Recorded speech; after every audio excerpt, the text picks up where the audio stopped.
എല്ലാവർക്കും നമസ്കാരം. പ്രതികരണ വേദിയിലേക്ക് ഏവർക്കും സ്വാഗതം.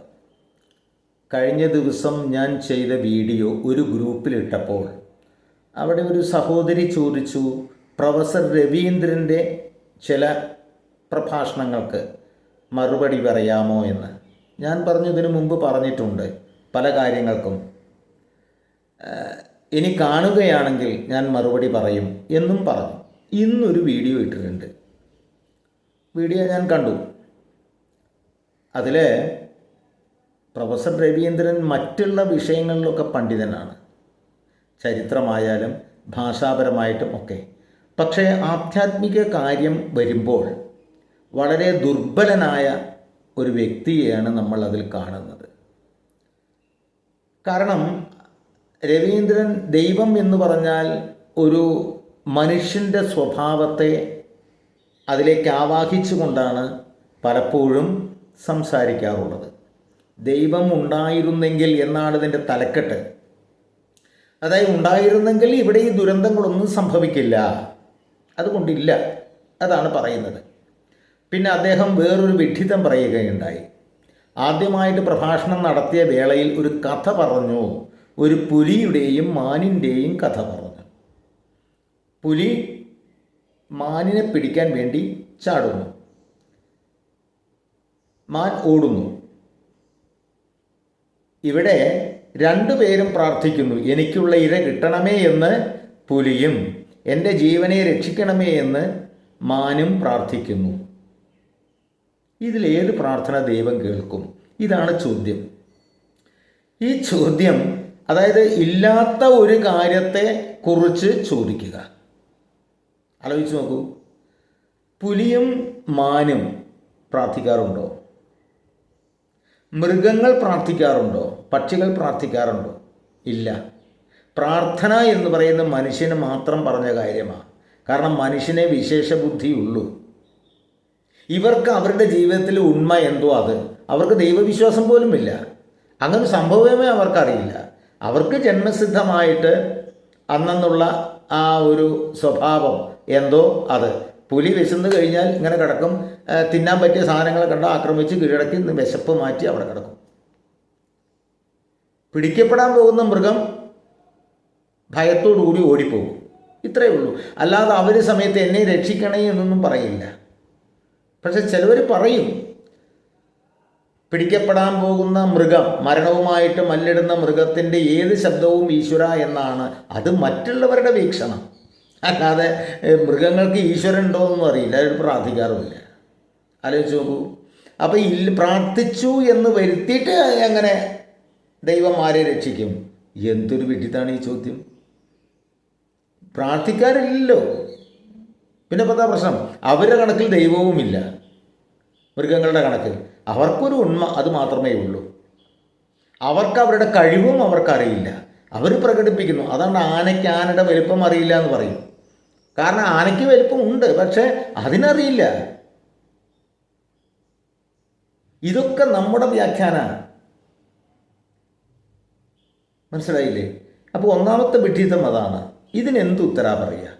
ദൈവം ആരുടെ അതിന് പ്രാർത്ഥിച്ചാലല്ലേ ആ ദൈവം ആരുടെ പ്രാർത്ഥന കേൾക്കൂ എന്ന് പറയാൻ പറ്റുള്ളൂ. പ്രാർത്ഥിക്കുന്നില്ലല്ലോ,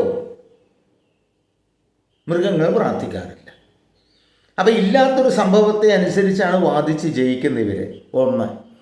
മറ്റൊന്ന്, ദൈവം ഒന്നേ ഉള്ളോ അതോ അനേകമുണ്ടോ, ബഹുദൈവമാണോ, ഏതാണ് ശരി എന്നാണ് ചോദ്യം. പിന്നെ അദ്ദേഹം പറഞ്ഞു, ഏകദൈവ വിശ്വാസം എന്ന് പറയുന്നത് വിശ്വസിക്കുന്നവർ കാരണം പറയുന്നത് ഒന്നിൽ കൂടുതൽ ദൈവങ്ങൾ ഉണ്ടെങ്കിൽ അവിടെ കലഹമുണ്ടാകും, അതുകൊണ്ട് ദൈവം ഒന്നേ ഉള്ളൂ, അങ്ങനെ അവർ വിശ്വസിക്കുന്നു. ഇദ്ദേഹം പറയുന്ന ഏകദൈവ വിശ്വാസം എന്ന് പറഞ്ഞ ഒരു ഫാസിസമാണ്. ബഹുദൈവ വിശ്വാസം അത് ഡെമോക്രസിയാണ്. ഇതാണ് പറയുന്നത്. ഈ ഡെമോക്രസി എന്ന് പറയുന്ന സമ്പ്രദായം എവിടെ നിന്നാണ് വന്നത്? അധികാര വികേന്ദ്രീകരണം. അത് എവിടുന്ന് വന്നു? നിങ്ങൾ മിത്ത് എന്ന് പറയുന്ന നമ്മുടെ ഇതിഹാസ പുരാണങ്ങളിൽ നിന്നാണ് വരുന്നത്. പറയാം, ബ്രഹ്മം എല്ലാറ്റിൻ്റെയും നേതാവ് ബ്രഹ്മം. അതിൻ്റെ താഴെ വിഷ്ണു, ബ്രഹ്മാവ്, വിഷ്ണു, ശിവൻ. സൃഷ്ടി, സ്ഥിതി, സംഹാരം, 3 വകുപ്പുകൾ. സൃഷ്ടി, ഉൽപാദന പ്രക്രിയകൾ, വ്യവസായമൊക്കെ അതിൽ വരും. ഉൽപാദനത്തിന് ഒരു നേതാവ്, ഒരു മന്ത്രി, ബ്രഹ്മാവ്. സംരക്ഷണം, സാമൂഹ്യക്ഷേമം എന്ന് പറയാം. അതാരാണ്? സാമൂഹ്യക്ഷേമം എല്ലാം സംരക്ഷിക്കുക, അത് വിഷ്ണു. സംഹാരം എന്ന് പറയുമ്പോൾ ഇവിടെ പരിണാമം എന്നർത്ഥം, മാറ്റങ്ങൾ കൊണ്ടുവരിക. ഒന്ന് സംഹരിച്ചാൽ വേറൊന്നുണ്ടാവുക, അതാണല്ലോ പരിണാമം. ഈ പരിണാമം ആഭ്യന്തരമായിട്ട് കാര്യങ്ങൾ നടക്കണം. അപ്പോൾ ഒരു ആഭ്യന്തര വകുപ്പിൻ്റെ ചുമതല പരമശിവനുമുണ്ട്.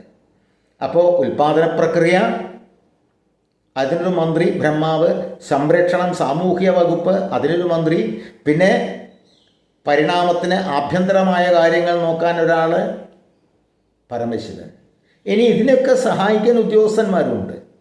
പഞ്ചഭൂതങ്ങൾ, സൃഷ്ടിക്ക് പഞ്ചഭൂതങ്ങൾ അത്യാവശ്യമാണ്. സംരക്ഷണത്തിന് പഞ്ചഭൂതങ്ങൾ അത്യാവശ്യമാണ്. സംഹാരത്തിന് അല്ലെങ്കിൽ ആഭ്യന്തര കാര്യങ്ങൾക്ക് പഞ്ചഭൂതങ്ങൾ അത്യാവശ്യമാണ്. ഓരോരുത്തരും ഓരോ രൂപത്തിലാണ് പ്രവർത്തിക്കുന്നത്. പിന്നെ ഇതിന് താഴെ ഓരോന്നിനും പ്രത്യേകം മന്ത്രിമാർ ഉണ്ട്. വിദ്യാഭ്യാസം സരസ്വതിയാണ്, അതിൻ്റെ കീഴിൽ അനേകം വകുപ്പുകളുണ്ട്. ധനകാര്യം ലക്ഷ്മി ദേവിയാണ്, സ്ത്രീകൾക്ക് പ്രാധാന്യം കൊടുത്തുകൊണ്ടുള്ള സംസ്കാരമാണ്, അതിൽ ധാരാളം ഉപവകുപ്പുകളുണ്ട്. പ്രതിരോധം ഗണപതിയാണ്, വിഘ്നേശ്വരൻ എന്നൊക്കെ പറയുക അല്ലേ? എന്തിനാ ഇല്ലാത്തത്? ഇനി ഇതൊക്കെ ധനം സൂക്ഷിക്കാൻ അതിനൊരാളുണ്ട്, കുബേരൻ കൊടുത്തിട്ടുണ്ട്. പിന്നെ കാർഷികപരമായ കാര്യങ്ങൾ, മഴ പെയ്യിക്കുന്ന അതിൻ്റെ ഒരു നേതാവുണ്ട്, ഇന്ദ്രൻ. പിന്നെ ഊർജ വകുപ്പ് അതുണ്ട്, അത് പല ഘടകങ്ങളായിട്ട് വായുദേവനുണ്ട്, അഗ്നിദേവനുണ്ട്, ജലദേവൻ, വരുണദേവനുണ്ട്. ഇതൊക്കെ ഓരോ പ്രത്യേകം വകുപ്പുകളാണ്. അതിങ്ങനെ വന്ന് പഞ്ചഭൂതങ്ങളുടെ സഹായത്തോടു കൂടി ആ ബ്രഹ്മത്തിൻ്റെ തന്നെ സ്വഭാവമുള്ള മനുഷ്യൻ, ആ പരമാത്മാവ് തന്നെ രൂപമെടുത്ത മനുഷ്യൻ്റെ രൂപത്തിൽ അവിടെയും സൃഷ്ടിസ്ഥിതി സംഹാരങ്ങൾ നടക്കുന്നുണ്ട്. നമ്മൾ സൃഷ്ടിക്കുന്നില്ലേ? കുഞ്ഞുങ്ങളെ സൃഷ്ടിക്കുന്നുണ്ട്, കാർഷിക വിളകൾ സൃഷ്ടിക്കുന്നുണ്ട്, പുതിയ കണ്ടുപിടുത്തങ്ങൾ ശാസ്ത്രജ്ഞന്മാരുണ്ടാകുന്നുണ്ട് അല്ലേ? ഇതൊക്കെ മനുഷ്യൻ തന്നെയാണല്ലോ. ഇതൊക്കെ പഞ്ചഭൂതങ്ങളുടെ സഹായത്തോടു കൂടിയാണ്. പഞ്ചഭൂതങ്ങൾ അവിടെയും സഹായിക്കുന്നുണ്ട്. ഇപ്പോൾ പുതിയൊരു കണ്ടുപിടുത്തം, പുതിയൊരു സംഗതി, അതിനെപ്പറ്റി ഇങ്ങനെ ആലോചിച്ചു കൊണ്ടിരിക്കുക. ആലോചന ചിന്തയാണ്. ചിന്ത എന്താണ്? ആകാശമാണ്, ചിതാകാശം. അപ്പോൾ ആ ചിതാകാശത്തിൻ്റെ സഹായത്തോടു കൂടിയാണ് അവിടെ ചിന്തിക്കുന്നത്. എന്നിട്ടത് പരീക്ഷിക്കുന്നു. പരീക്ഷിച്ച് വിജയിച്ചാൽ അതൊരു ഉൽപ്പന്നമായി മാറുന്നു അല്ലേ? ഇത് മനുഷ്യൻ ചെയ്യുന്നതല്ലേ? അപ്പോൾ സൃഷ്ടി സ്ഥിതി സംഹാരം മനുഷ്യൻ ചെയ്യുന്നു പഞ്ചഭൂതങ്ങളുടെ സഹായത്തോടു കൂടി. ഇതിലും വലിയ ഒരു ഡെമോക്രസി എവിടെയുള്ളത്?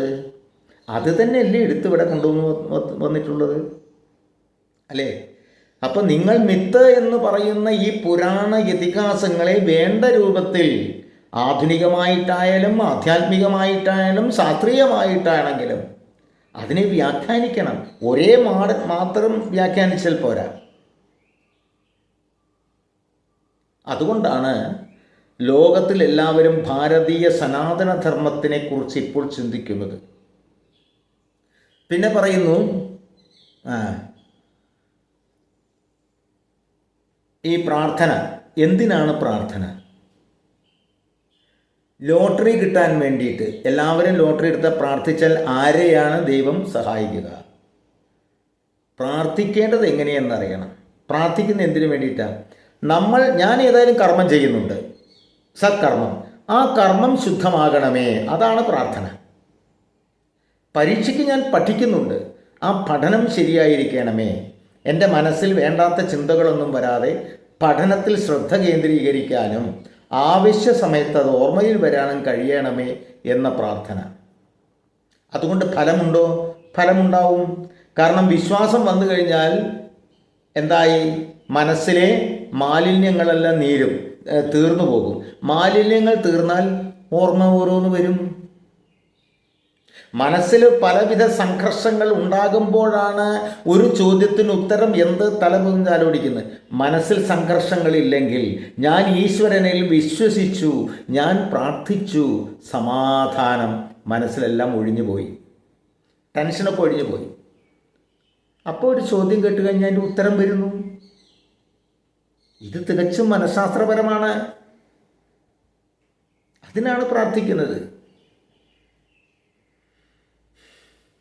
അതിന് കഥകളുമുണ്ട്. ഇവിടെ പുരാണ കഥകളിലും അതിനുണ്ട്.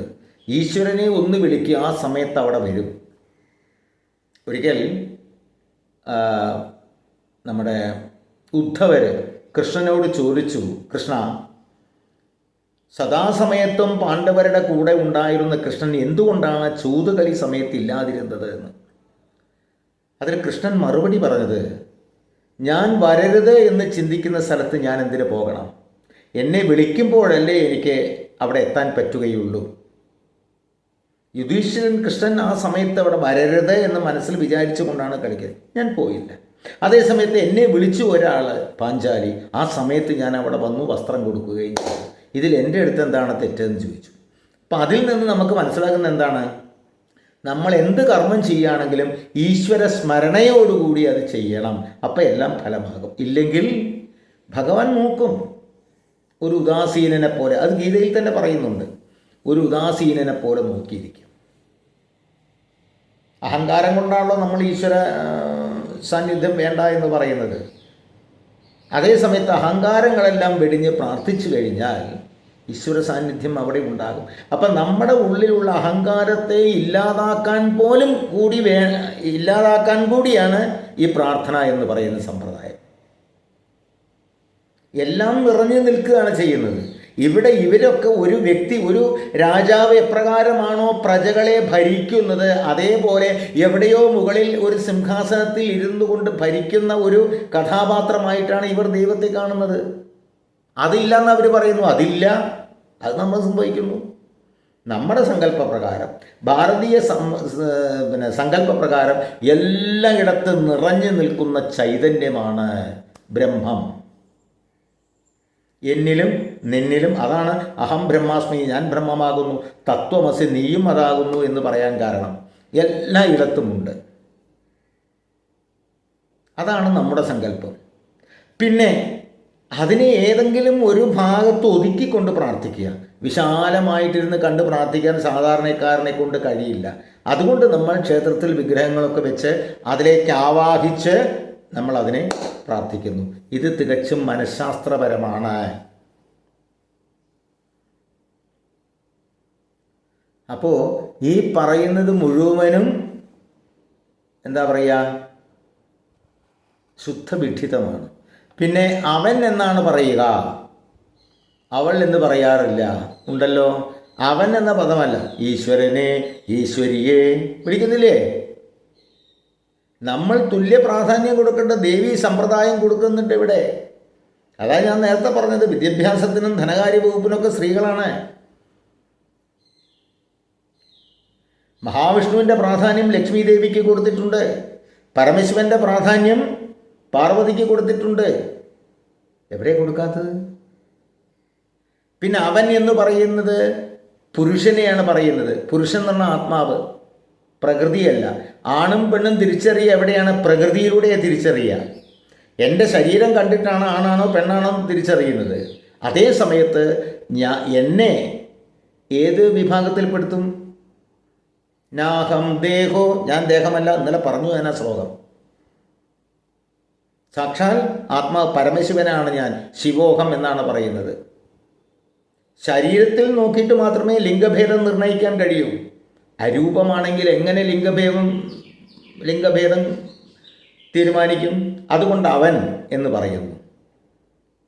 പുരുഷനെ, പുരുഷൻ എന്ന് പറഞ്ഞാൽ ആത്മാവെന്നർത്ഥം. പക്ഷേ നമ്മൾ ആ ഒന്നിൽ തന്നെ രണ്ടുമുണ്ട് അവനിൽ. അതാണ് അർദ്ധനാരീശ്വര സങ്കല്പം. പ്രകൃതിയും പുരുഷനും കൂടിയും ചേർന്നതാണ് ഒരു ഉൽപ്പന്നം ഒന്നാകുന്നത്. അപ്പം ഈശ്വരനും അങ്ങനെ ആയിരിക്കണമല്ലോ, ഈ പ്രപഞ്ചശക്തിയും അങ്ങനെ ആയിരിക്കണമല്ലോ. ആണ്. ഈ പ്രപഞ്ചവും അങ്ങനെ തന്നെയാണ്. പ്രകൃതി പുരുഷ ബന്ധത്തിലാണ് കുടികൊള്ളുന്നത്. അതാണ് വേദാന്തം എന്ന് പറയുന്നത്, അവസാനം ബ്രഹ്മം എന്ന അർത്ഥത്തിലെത്തുന്നത്. ഇനിയും കുറേ കാര്യങ്ങളുണ്ടതിൽ. ഇത്രയും കാര്യങ്ങളാണ് ഞാൻ പറയാൻ ഉദ്ദേശിച്ചത്. നന്ദി, നമസ്കാരം.